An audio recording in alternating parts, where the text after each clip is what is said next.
South Sudan's government is dismissing allegations in a new UN report that essentially accuses the country's authorities of plundering the country's oil wealth. The report states that corruption over there is undermining human rights and endangering the population's security. CGTN's Patrick Oyet tells us more. The report, entitled "Plundering a Nation: How Rampant Corruption Unleashed a Human Rights Crisis in South Sudan," says the country has raised $25 billion since independence in 2011 through the sale of oil and other revenue streams.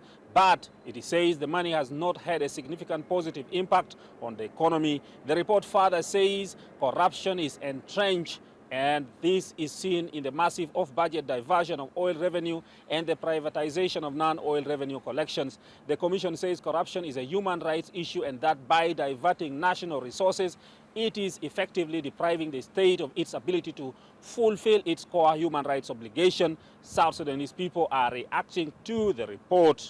The best institution that should really undertake that report and raise deliberation of that report is the National Legislative Assembly. And the National Legislative Assembly should at least work through the Public Accounts Committee to look into this report and try to repair the damages that were enshrined in that report and the gaps that were enshrined in that report, and the lack of compliance for public finance management and lack of compliance with matters of transparency and accountability as our public resource management is concerned. The government says the report is inaccurate. It argues that it does not recognize efforts exerted by the government in sectors such as education, humanitarian assistance, and attempts to bring peace back to the country. The Ministry of Justice and Constitutional Affairs says the report is meant to smear the good image of the people of South Sudan and its leaders and should be ignored.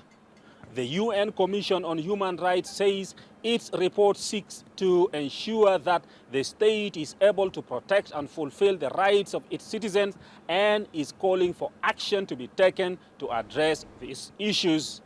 Patrick Oyet, CGTN, Juba, South Sudan.